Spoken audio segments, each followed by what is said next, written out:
I have to know, how did this all come about that you were going to do this special and show the full Monty? Everybody's pointing at you.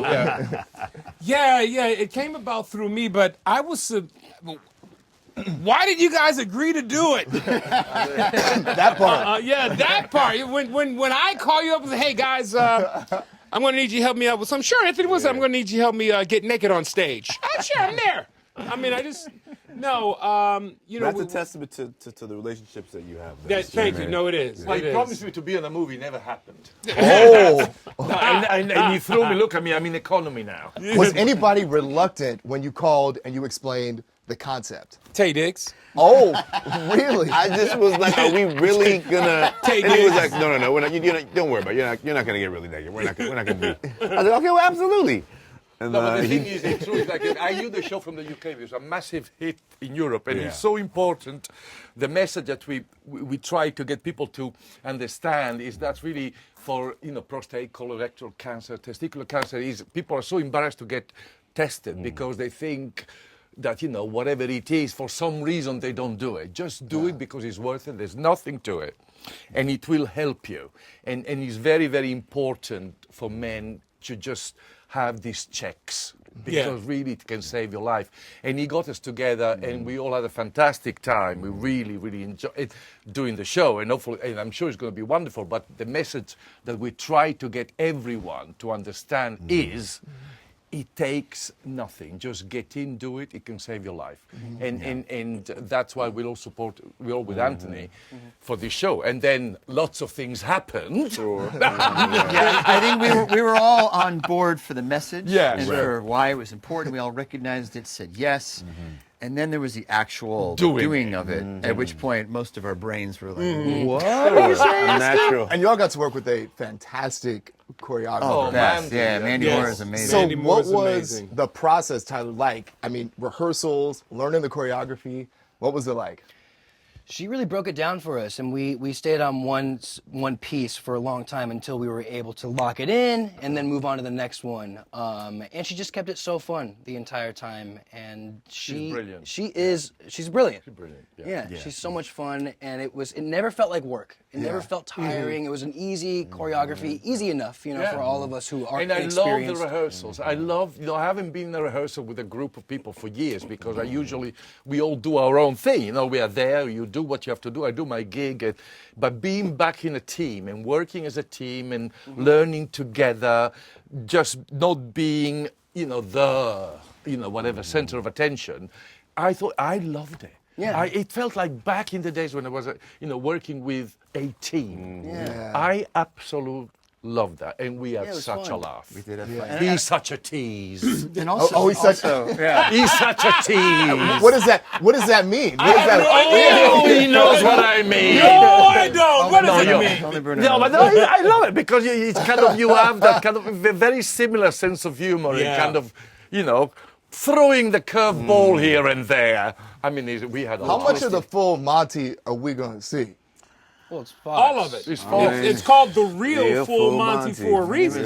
It was full. It Yeah. was full. Yeah. and that's what I love the most about it, is that this concept is so unique where if we can show ourselves literally to millions of people, you can do it with your doctor. That's the point of it. I thought that was such a cool. That's what hooked me immediately. I was like, oh, that's so cool. Because What a we got creative- embarrassed, we got. I mean, it is can do embarrassing. it, It doesn't matter how long you've you've been in the business. It's one thing being at home and sunbathing naked.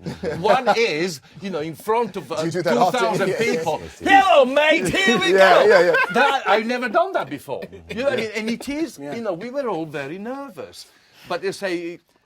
But we did it. So don't be nervous to do something. And it won't be in front of 2,000 people. There's a very nice doctor that will take care of you. Just do it. So let me ask you. I will say though, having been on Dancing with the Stars, I didn't know how much I needed to watch Bruno struggle to learn a dance in a short amount of time. I was like, this is very cathartic for me. Bruno was on the other side of the I was table. on the side of the fence, but again, I haven't done it not more than 40 years. I mean, I done my own thing. Nobody ever tells me what to do. And I thought it was very, very, that's why I loved it, having to switch and because, no, you don't do your thing. You do what they're telling you to do. is not about you, it's about all of us, and it's about the message. And I have to be honest, I struggle because usually, oh no, I don't like this, I do that. No, I have to do exactly as everyone else. And I think he's actually, I loved it. I found it a very good relearning process for myself. Because at times, when you work as a team, you achieve much more than as you're just yourself there. You know, I mean, it's a completely different switch, you know, in approaching things. And I'm actually grateful for it because I learned a lot. You know, it brought me back to, okay, I'm mate. Yeah. And some of you are dads. Were you concerned about your kids seeing you in this way? You know, it's crazy.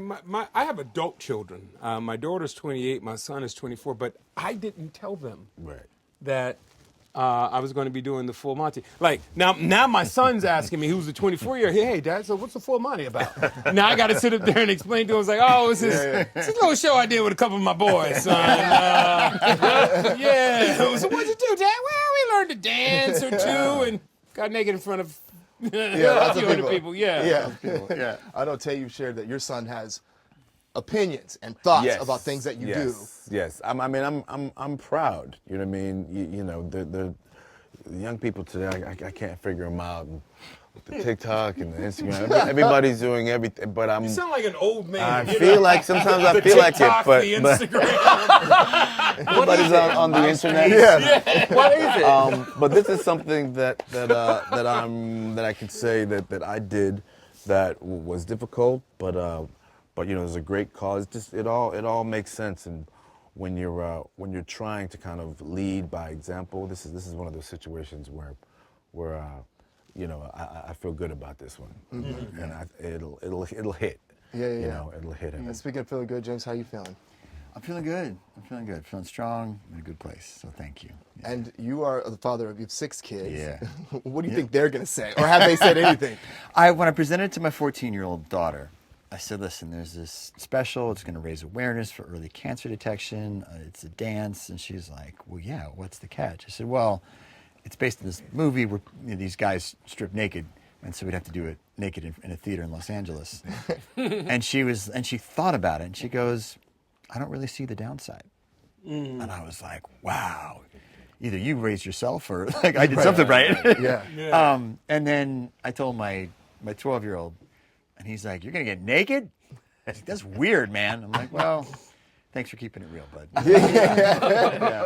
I mean, it feels like in the U.S. we have a different relationship with nudity than they do in Europe. I mean, do you all feel like that is accurate? Well, I mean, I'm the only one from Europe, so no. But I don't know. There is a different. I mean, is one thing. Sex in general, right? It's natural. I mean, you're born with it. I don't see I don't see the problem. You know, I'm always naked at home. In LA, it's lovely, it's sunny and bright. I don't see. And you wonder why we never come by your house, right? Yeah, I know. No, but if somebody comes in, I put a sarong on or something. But I don't think there is. I think we're a bit more relaxed about it. Yes. Because everything depends in the context and the situation of something. You know, I'm not stripping in front of the neighbors. You know, I mean, but I think it's just being at ease with yourself. At the end of the day, that's all it is. It's just being at ease with yourself, who you are, what you look like. It doesn't matter if you feel comfortable with no clothes on. Just do it. I don't see what the big How'd deal y'all get any work done? I'm just stuck on the image of Anthony coming over Bruno's house and Bruno throwing on a sarong to have coffee.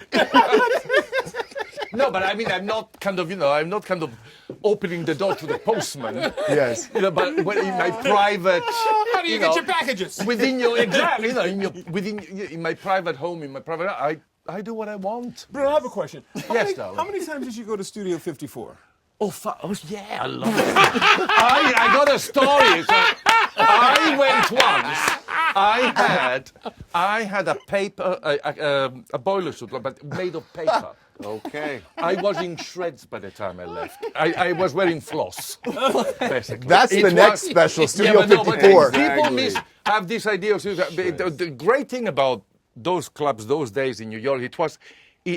Nobody gave. Can I say this? Nobody gave a shit. It didn't matter. Everybody was there.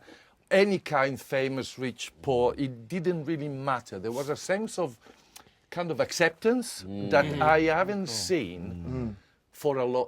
Talk about inclusive. Really, everyone was there. It didn't matter your sexuality, your race, your color. Everybody, everything was in that space at that time, just having a great time. I loved it. That's awesome. I loved it. Anthony, could you see this becoming an annual special just with different people? I could. I could. Just what it means. And, you know, cancer affects us all, unfortunately. And so I would love to continue to do this on an annual basis, you know, with these guys or whoever would love to share their story and bring awareness to what we're doing. But, yeah, I would love to be a part of it moving forward. What did this experience teach you each about yourself? Tyler, we'll start with you. That I was brave. You know, I mean, it's not the. I mean, I don't want to call myself brave for doing what I did, but it does take a little bit of balls. You're a brave A little bit. You can call yourself brave. Yeah, you can call yourself brave. Thank you. Yeah. And it was the determination of everybody and everyone's commitment to go through with this and the unwavering commitment. No one was like, maybe not, maybe we don't do this. It was all just like, we're doing it no matter what.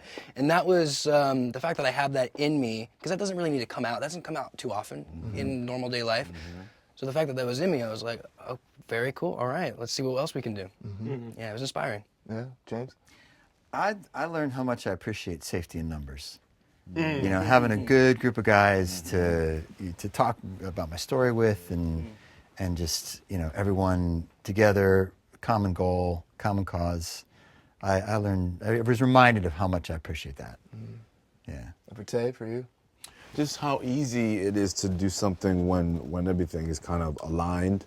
You know, I never thought I'd do something like this. I never thought I'd meet with, you know, this cross-section of people. Yet it all just fell into place so easily.